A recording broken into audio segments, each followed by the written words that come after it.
설교가 너무 길어서 원성을 사시는 목사님이 계셨습니다. 어느 예배를 드리는데 이 찬양팀이 찬양을 얼마나 은혜롭게 했는지 너무 그날따라 잘했습니다. 그래서 목사님이 그 찬양이 끝난 후에 그 찬양하는 찬양팀을 칭찬을 했습니다. 그러면서 하시는 말씀이 오늘 찬양이 얼마나 은혜로운지 제가 설교를 안 해도 될 것 같습니다. 그랬더니 온 교인들이 일제히 화답을 했답니다. 뭐라고 했을까요?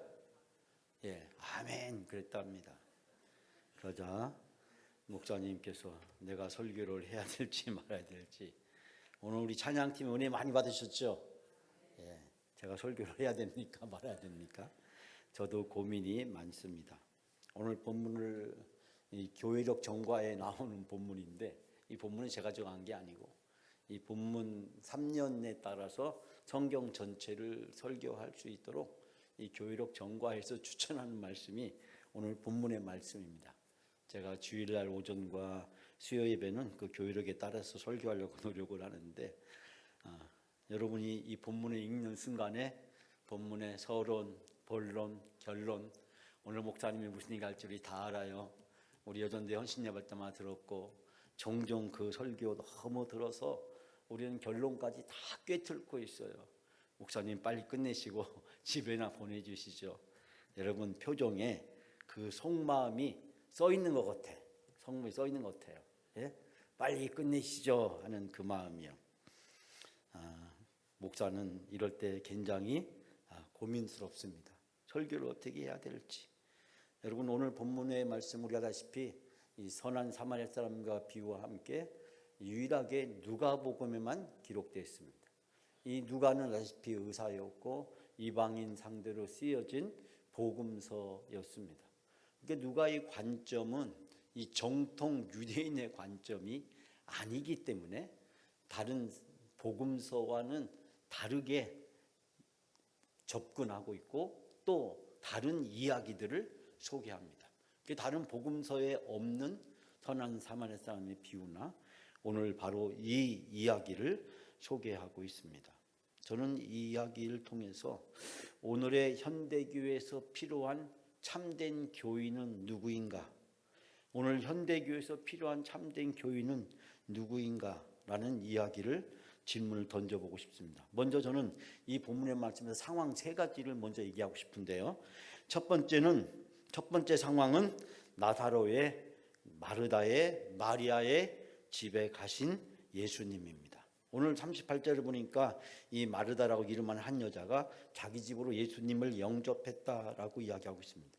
우리가 여기서 발견할 수 있게 되는 것은 예수님과 이 집안과의 사이는 아주 각별하고 돈독했던 것으로 보입니다.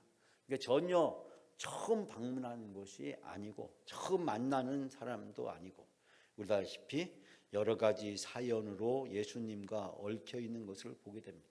죽은 나사로를 살리기도 했고 마리아는 예수님 몸에 옥합 향유를 부은 적도 있었습니다. 그렇기 때문에 오늘 본문에 등장하는 바로 이 가정은 예수님과 특별한 관계에 있었고 평소에 예수님도 잘 알고 있는 사이였다는 사실을 알 수 있게 됩니다. 여기서 영접의 주체로 등장하는 사람은 마르다입니다. 마르다는 바로 여주인이란 뜻을 가지고 있습니다. 즉 이 집안의 실질적 살림을 이끌어가는 주인은 바로 누구였냐면은 이 마담이 바로 마르다였다라는 것을 알게 됩니다. 39절에 보면 이제 그 첫 번째 상황을 직면하게 되는데, 예수님을 맞이했을 때 처해졌던 상황은 무엇이었습니까? 이 마르다는 예수님을 맞이 안 하고 분주하고 바쁘는 데 비해서 그의 동생이었던 이 마리아의 모습을 39절에 소개하고 있습니다. 자, 39절에 보니까 뭐라고 소개합니까? 주의 발치에 앉아서 그의 말씀을 들었다라고 이야기하고 있습니다. 즉 마르다는 지금 바쁘고 분주하게 이 예수님을 접대하기 위해서 많은 일들을 지금 벌이고 있습니다. 식사는 어떻게 해야 될지, 금식은 어떻게 준비해야 될지, 어떻게 해서 손님들을 잘 접대해야 될지, 아마 이 마르다를 돕는 사람들이 있었을 것이고, 마르다는 그럼에도 불구하고 일손의 부족함을 느끼고 있었을 것입니다. 그런데 오늘 본문에서 보면 바로 그의 동생 마리아의 태도입니다. 그 마리아의 태도는 주의 발치에 앉아 있었다라고 이야기하고 있습니다. 여기서 마리아의 태도를 발견할 수 있는 것은 말씀을 듣더니라는 단어입니다. 듣더니, 즉 마리아를 가리켜뒀던 사람은 발 아래 여인이라고 그렇게 별칭을 부리기도 합니다. 즉 이 마리아는 예수님의 발 아래서 예수님의 말씀을 들었고, 또 죽은 오라버니를 위해서 예수님 발 아래 엎드려 간구한 적도 있었고, 예수님 발 아래 앉아서 그의 향유를 부은 적도 있습니다.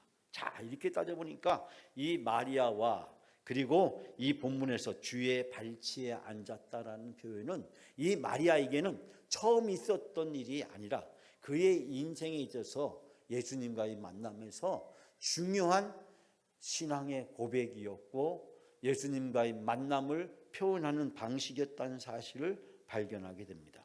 자, 그에 비해서 마르다는 오늘 40절에 보니까 준비한 일이 많아서 마음이 분주했다. 여기서 이 분주했다는 뜻의 그 헬라어의 뜻은 뭐냐면 사방에서 끌어당긴다. 이 바쁜 상태가 얼마나 생생했는가라는 것을 우리는 발견하게 됩니다. 즉 이 마르다의 마음이 분주했다는 것은 사방에서 끌어당겼다. 이것도 해야 되고 저것도 해야 되고 이것도 해야 되고 저것도 해야 되고 이것도 챙겨야 되고 저것도 챙겨야 되는 그런 상황이었습니다. 즉 예수님의 발 아래 앉아서 조용히 말씀을 듣고 있는 마리아의 모습과 이 마르다의 모습이 아주 극적으로 대조가 되고 있는 것을 여기서 발견하게 됩니다.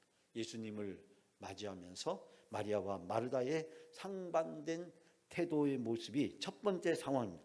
두 번째 상황은 이 상황에서 고민이 많고 분주했던 마르다의 모습을 이야기해 주고 있습니다. 40절에 우리 다 같이 함께 40절 말씀을 봉독합니다.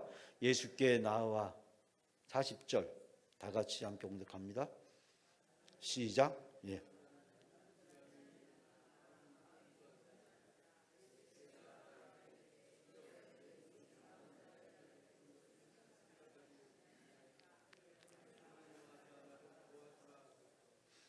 예, 아멘. 여기서 이 40절에 보면 이 마르다의 상황은 이 마리아의 상황과 다르다는 것을 앞에 상황 첫 번째에서 이야기했는데, 여기서 이 마르다의 마음을 예수님께 고백합니다. 주여, 내 동생이 나 혼자 일하는 것을, 혼자 일하게 두는 것을 생각하시나이까? 나를 명해서, 그를 명해서 나를 도와주게 해달라고 이야기합니다. 즉 여기서 이 마르다가 제기한 문제 제기는 어떤 것이지만, 첫 번째 생각해 본다면 이것은 자신이 그렇게 바쁜데도 불구하고 전혀 자기를 도우려지 않는 이 마리아에 대한 간접적인 책망을 담고 있습니다. 내가 이렇게 바쁜데 주님을 위해서 내 동생은 저렇게 나를 도우려가지 않고 있지 않습니까? 그런 마리아를 간접적으로 책망하고 있다. 두 번째는 그러한 사실을 잘 알면서도 왜 예수님께서는 아무런 조치를 취하지 않는지, 그 예수님의 무관심에 대한 원망이 담겨져 있습니다. 그 마지막 세 번째는 지금 이런 상황 속에서도 음식을 마련하기 위해서 최선을 다하고 있는 자기의 행위가 정당하지 않느냐, 즉 자기를 인정해 달라고 이야기하고 있습니다. 즉 마리아를 간접적으로 책망하고 예수님에 대한 원망을 담고 있고, 그리고 예수님을 대접하기 위해서 분주한 자기 자신을 인정해 줄 것을 주님 앞에 은연중에 과시하고 있는 모습을 발견하게 됩니다. 즉 고민이 많은 이 마르다의 속마음이 적나라하게 여기서 드러나고 있는 것을 보게 됩니다. 세 번째 상황입니다. 세 번째 상황은 바로 이 문제에 대한 예수님의 해법을 우리에게 이야기해 주고 있는데, 41절에 보면 주께서 대답하여 이르시되 마르다야 마르다야 내가 많은 일로 염려하고 근심하나. 라고 이야기하고 있습니다. 여기서 두 번이나 이 마르다의 이름을 부르고 있습니다. 이것은 예수님께서 이 마르다의 마음을 충분히 살피시고 계시고 이 마르다의 그 정성에 대해서 예수님도 동정적인 마음을 가지고 계셨고 그것을 충분히 알고 있었다는 것입니다. 그러나 주님께서 말씀하시기를 염려하고 라고 이야기하고 있습니다. 이 염려하다는 것은 흩어지다, 나누어지다 라는 뜻을 가지고 있습니다. 즉 과도한 욕구로 인해서 어지럽고 분열된 이 마르다의 심적인 상태를 나타내 주는 일이 염려라고 하는 단어입니다. 염려. 또한 이 근심하다라는 것은 문제를 야기시키다라는 뜻을 가지고 있습니다. 문제를 야기시키다. 이것은 자기 스스로를 괴롭게 하는 것입니다. 즉 이 상황에서 지금 마르다가 염려하고 근심하는 것은 예수님 때문이 아닙니다. 또 마리아 때문에도 아닙니다. 바로 자기 자신 때문입니다. 자기 자신을 드러내놓고 싶고 자기 자신을 인정받고 싶고 그리고 자기가 중심에 서고 싶어하는 이 마르다의 주인이 되고 싶어하는 그 마음, 이 연회에, 이 잔치에, 이 예수님을 맞이하는 이 자리에 중심에 예수님을 세우는 것이 아니라 이 마르다의 행위는 자기 자신을 세우려고 하는 것입니다. 그렇기 때문에 그는 염려하고 근심하고 있다고 예수님은 조용히 이 다정스럽게 이 마르다의 마음을 지적을 하고 계신 것을 볼 수 있게 됩니다. 그러면서 예수님께서 하신 말씀이 몇 가지만 하든지 혹은 한 가지만이라도 족하다라고 이야기합니다. 자, 이 본문을 놓고 학자들은 여러 가지 해석들이 나누어집니다. 도대체 이 몇 가지는 무엇이고 한 가지는 무엇이냐?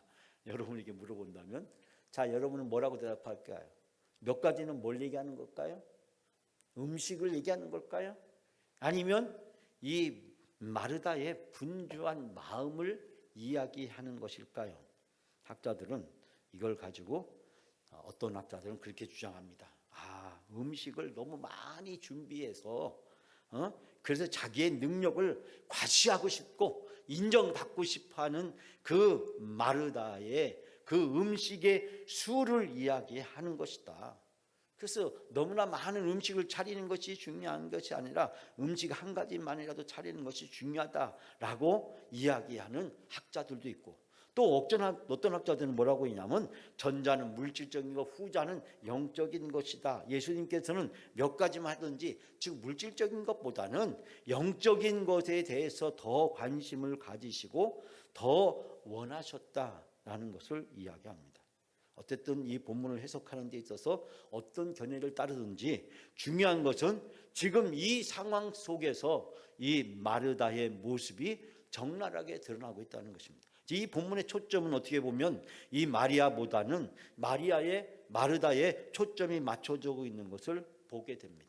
즉 누가가 이 본문에 대해서 읽었을 때 그리고 초대교회 공동체가 이 본문을 어떻게 읽고 어떻게 해석하고 있었을까라고 생각을 해보면 이 초대교회 사람들이 그들의 중심에 예수님보다는 자기 자신들을 내세우고 자기 자신을 주장하고 자기 자신을 인정받고 싶어하는 욕구가 더 많다라고 하는 것입니다. 저는 오늘 말씀을 통해서 여러분들에게 세 가지 은혜를 같이 나눕니다. 첫 번째는 뭐냐면 교회 공동체 속에서는 마르다도 필요하고 마리아도 필요하다는 것입니다. 전통적으로 이 본문을 해석할 때 주로 마르다에 대해서 비판하고 마리아에 대해서 긍정적으로 해석하는 견해들이 대체적으로 우세했습니다. 저는 그런 해석적 관점도 타당하지만 그걸 뛰어넘어서 우리가 이 본문을 바라봐야 된다고 생각합니다. 교회 안에서 서로 대립합니다. 우열을 따집니다. 주도권을 잡으려고 합니다. 누가요? 마르다파와 마리아파가. 그래서 많은 교회 공동체 안에 분열이 생기고 갈등이 생기기도 합니다. 그러나 교회 공동체 안에는 차별도 없고 구별도 없고 차이도 없고 우열도 없습니다. 교회 공동체 안에서는 마르다도 필요하고 마리아도 필요합니다. 모두가 다 함께 공존해야 된다는 사실입니다. 누구를 판단하고 정죄하고 구분하고 편을 가르는 행위를 해서는 안 된다라고 하는 것입니다. 그러므로 이 본문을 읽으면서 마리아는 옳고 마르다는 잘못됐다라는 생각을 우리가 해서는 안 된다라고 하는 것입니다. 두 번째는 이 마르다와 마리아는 서로 배우고 서로의 부족함을 채워야 된다는 뜻입니다. 제가 드리고 싶은 말씀은 마르다와 마리아는 서로 배워야 된다는 것입니다. 마르다는 마리아에게서 배워야 하고 마르다는 또 마리아에게서 배워야 하고 마리아는 마르다에게서 배워야 합니다. 그것이 바로 교회 공동체인 것입니다. 마르다의 역할이 필요하지만 그것이 교회 공동체의 전부가 아니고 마리아가 필요하지만 그러나 그 마리아의 영적인 부분이 교회 공동체의 전부는 아닙니다. 마르다는 영적인 부분에서 부족함을 인정해야 됩니다. 봉사는 영성을 대체할 수가 없습니다. 봉사는 영성과 함께 가야 되고 영성으로 채워질 때 함께 더 성숙해집니다. 또한 마리아는 마르다에게 배워야 합니다. 영적인 것은 우수하고 육적인 것은 열등한 것이다 라는 이분법 사고에서 우리가 벗어나야 됩니다. 우리가 흑백의 논리, 이분법적 논리, 영적인 것은 모든 육체적인 것의 필요를 다 채우지 못합니다. 그러므로 영적인 결과는 봉사로 나타나야 합니다. 영적인 결과라 봉사로 열매를 맺어야 된다는 것입니다. 그렇기 때문에 마르다와 마리아는 서로 배워야 되고 서로 부족함을 채워야 된다는 사실입니다. 세 번째, 마리아와 마리아의 때가 있다라고 하는 것입니다. 저는 이 본문을 보면서 이 본문에서 우리가 발견하기 어려운 것은 바로 때가 있다라고 하는 거예요. 때가 있다는 것입니다. 마르다처럼 예수님을 섬기는 것도 필요합니다. 마리아처럼 예수님의 말씀을 듣는 것도 필요합니다. 그러나 모든 것은 때가 있습니다. 오늘 본문에서 예수님이 나사로의 집을 방문했을 때 그때는 마리아처럼 말씀을 들어야 할 때입니다. 왜냐하면 예수님은 다시 올 수 없기 때문에 예수님의 말씀을 다시 들을 수 없기 때문에 지금은 바로 말씀을 들을 때라고 하는 것입니다. 마리아는 그때를 알았고 마르다는 그때를 놓쳤습니다. 마리아의 중심에 주님이 계셨고 마르다는 그 중심에 자기 자신이 있었기 때문입니다. 저는 이 말씀을 통해서 현대교회 교인들은 5가지 종류가 필요하다라는 얘기를 하고 싶습니다. 제가 지금부터 여러분에게 한 10분 동안 하는 이야기에 대해서 여러분이 오해 없이 들으시기를 바랍니다. 오늘 수요 예배고 새신자분이 아무도 안 계시고 제가 무슨 말 한다고 해서 어쩌다 한 번씩 교회 나와가지고 상처받는 그런 교인이 없을 거라고 생각이 들기 때문에 이 시간에 현대교인의 5가지 유형 종류에 대해서 말씀드리고자. 첫 번째, 교인은 일하는 교인입니다. 봉사하는 교인이 있습니다. 교회 안에 다양한 직분으로 하나님이 우리를 세워주신 것은 봉사하기 위한 것입니다. 직분은 계급이나 신분이 아니라 직분은 책임이고 봉사는 서비스고 섬김입니다. 봉사하는 교인이 교인의 근간입니다.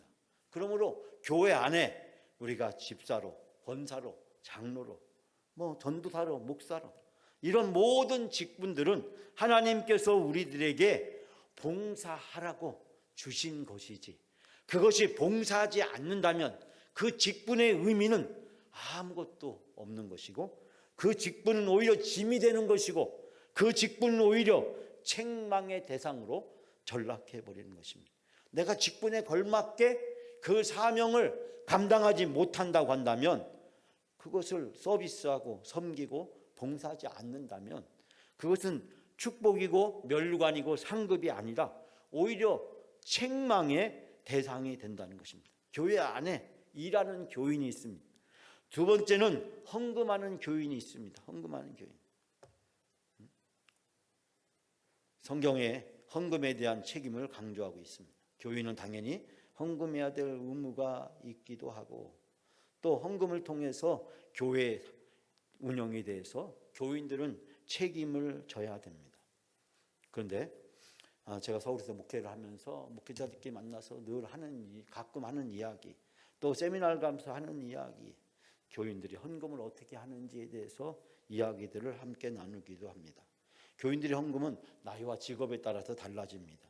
이 직장 생활하는 교인들은 주로 30대에서 50대 사이에 헌금을 가장 많이 하고, 그리고 자녀들이 결혼하기 시작하면 그때부터 헌금이 줄어들기 시작하고, 은퇴하면 11조 헌금도 줄어들고, 그리고 연금 생활을 시작하면 11조 헌금을 하기도 쉽지 않다. 이거는 수도권에 있는 많은 교회 목회자들이 공통적으로 공감하고 있는 내용이기도 합니다. 제가 이 말씀을 왜 드리냐면, 자녀들이 결혼하려면 돈이 필요하죠. 또 은퇴하게 되면 이제 정기적인 수입이 줄어들게 되죠. 연금이라는 작은 금액에 의존해 살게 되면 그 전에 자기가 생업을 감당하고 있을 때와는 많은 상황의 차이가 있다라고 하는 것입니다. 또 자영업을 하는 교인들 경우는 그 경기에 따라서 많이 좌우되기도 하죠. 농촌에서는 농산물을 수확하거나 수매할 때 목돈으로 헌금을 합니다. 그러나 그때를 제외하고 1년 내내 나머지 기간 동안에는 별다른 농촌에는 수입이 없다 보니까 헌금을 하는 것이 쉽지가 않습니다. 금산에 목회하는 한 후배 목사님이 인삼 수매하고 나면 자기 교회 어떤 성도님은 꼭 10,000원짜리 새 지폐를 바꿔서 이만한 큰 봉투에다가 헌금을 한다는 거예요. 그러니까 목사님 1년치 헌금입니다 하면서 갖다, 제가 나머지 11개월은 어렵습니다. 그래서 1년치 제가 인삼 수매해서 헌금을 드립니다. 그래서 큰 봉투에다가 이 10,000원짜리 신권을 은행 가서 바꿔 가지고 정성을 다해서 헌금을 한다라고 이야기합니다. 일반적으로 11조 헌금이나 주일 헌금이나 감사 헌금, 또 여러 가지 교회 상황에 따라 다양한 헌금들을 드리게 되고, 또 절기에 따라서 헌금을 드리게 됩니다. 교회 안에는 물질로 헌금하는 교인이 있습니다. 세 번째는 은사가 있는 교인이 있습니다. 찬양과 교육과 또 영상, 운전, 현대교회는 여러 가지 많은 것들이 필요하기도 합니다. 또 우리가 음악이라든지 또 주방이라든지 관리라든지 행정이라든지 컴퓨터라든지 다른 사람을 특별히 돌보고 섬기는 일이라든지 이런 다양한 은사로 봉사하는 그런 교인이 있습니다. 네 번째는 기도하는 교인이 있습니다. 기도하는 교인이 있습니다. 중보기도는 누구나 다 할 수 있습니다. 그러나 누구나 다 하지 않습니다. 믿음이 있어야 됩니다. 중보기도 아무나 못합니다. 교회를 영적으로 파수하는데 무엇보다 중요한 사명이자 역할입니다. 중보기도가 깨어있는 교회는 영적으로 살아있는 교회입니다. 제가 4가지를 말씀드렸죠. 첫 번째는 봉사하는 교인이 있다. 헌금하는 교인도 있다. 은사로 섬기는 교인이 있다. 기도하는 교인이 있다.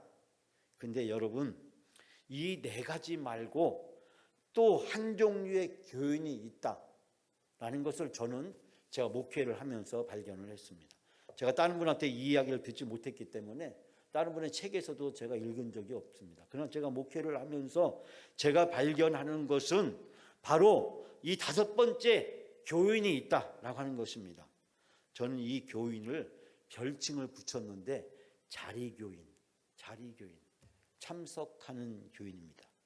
나는 봉사도 못해, 헌금도 못해, 나는 어떤 은사나 이런 것도 없어, 나는 기도도 잘 못해. 그러면 나는 어떤 교인이냐? 자리교인이 있다. 참석하는 교인이 있다. 아무것도 할 줄 아는 것이 없지만 그러나 내 자리를 지키고 내 자리를 채워주는 교인. 바로 저는 이 교인을 자리교인이라는 그런 별칭을 붙여보았습니다. 여러분, 봉사를 아무리 해도, 헌금을 아무리 해도, 은사가 아무리 있어도, 기도를 아무리 해도 자리를 채워주지 않으면, 예배 시간에 있어야 될 자리에 채워지지 않으면 아무런 소용이 없다는 것입니다.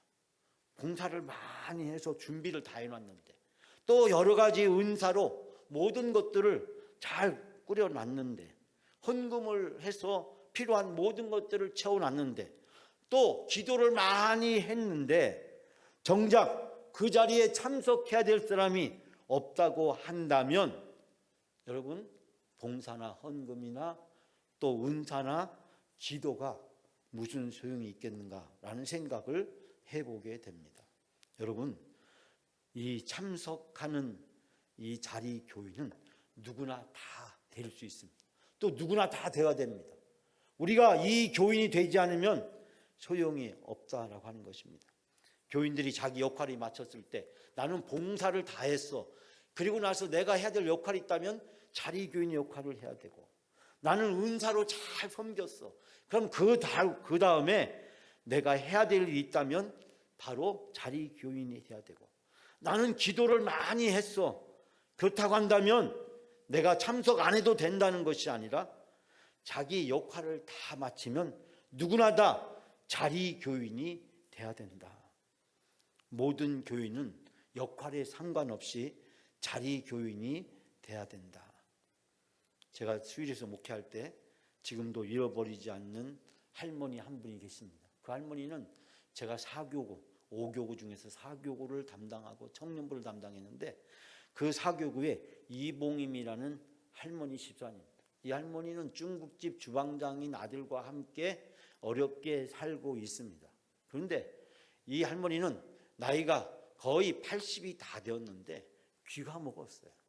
그래서 무슨 소리도 잘 못 알아들어. 그게 무슨 소리라면 귀에다 대고 가까이 가서 큰 소리로 말해야 조금 알아들을 정도예요. 근데 화요일 날 오전 10시부터 무슨 시간이냐면 교구별 성경 공부를 합니다. 그 교회는. 그래서 1교구부터 5교구까지 각각 틀린 방에 모여서 성경 공부를 합니다. 근데 그 할머니가 맨 앞에 와서 앉아 있습니다. 맨 앞에서 앉아 있어요. 그 할머니는 시작부터 끝날 때까지 아무런 반응이 없습니다. 듣는지 못 듣는지 알 수가 없어. 우리가 생각하기에는 저 할머니 귀가 먹었기 때문에 제대로 못 듣는 거야. 한 주 나오고 두 주 나오고 세 주가 나오고 한 달씩 계속 나오자 이 성경 공부반 총무 되시는 권사님이 그 할머니에게 할머니에게 다가갔습니다. 그리고 할머니 귀에다 대고 크게 얘기했습니다. 집사님은 안 나와도 돼요. 그렇게 이야기를 했습니다.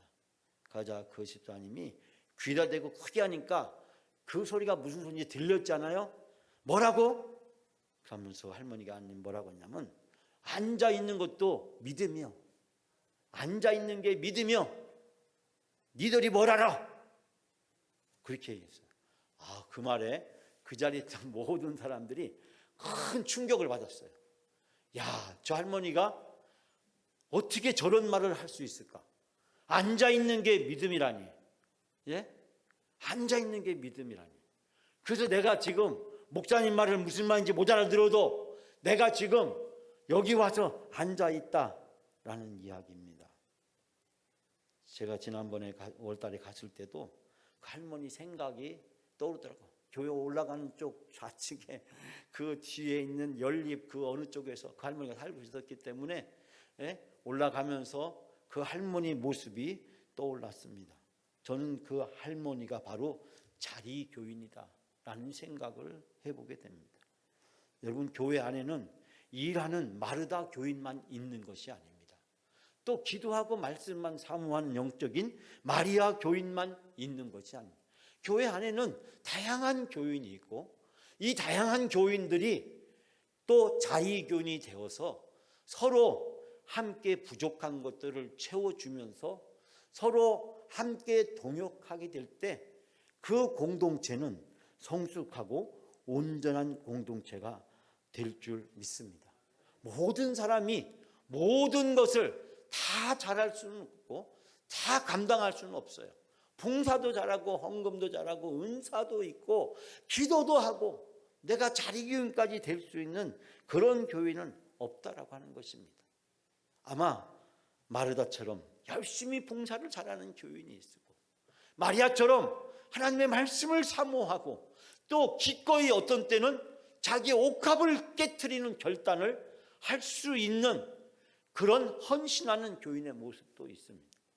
그러나 마리아나 마르다나 예수님 앞에서 자기 자신을 세워야 되고 예수님을 맞이해야 되고 예수님 앞에 자리 교인으로서 자기 자신의 모습을 세우게 될 때 바로 그런 교인이 있는 교회가 건강한 교회가 되고 서로를 존중해주고 인정해주고 감싸주고 서로 보완해주고 그러면서 성숙한 공동체로 만들어 갈 수 있다라는 것입니다.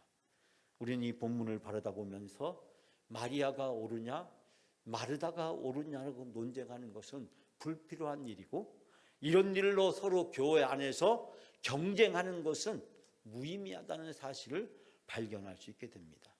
교회 공동체에서 성숙하고 균형 잡히고 건강한 교인이 되기 위해서 하나님께서 나에게 부여해 주신 역할에 따라서 그 사명을 잘 감당하고 그리고 나서 자리교인의 역할을 온전히 수행하게 될 때 우리 영광교회가 건강하고 성숙한 교회가 될 줄 믿습니다. 우리의 서로 부족한 것, 연약한 것, 나약한 것 서로 붙잡아주고 채워주고 격려해주고 위로주고 메꾸어주고 등에서 서로 밀어주고 잡아주고 그러면서 우리가 함께 주님께서 영광교회를 섬기게 될 때 우리 영광교회가 행복한 교회가 되고 하나님이 원하시고 기뻐하는 교회가 될 줄 믿습니다.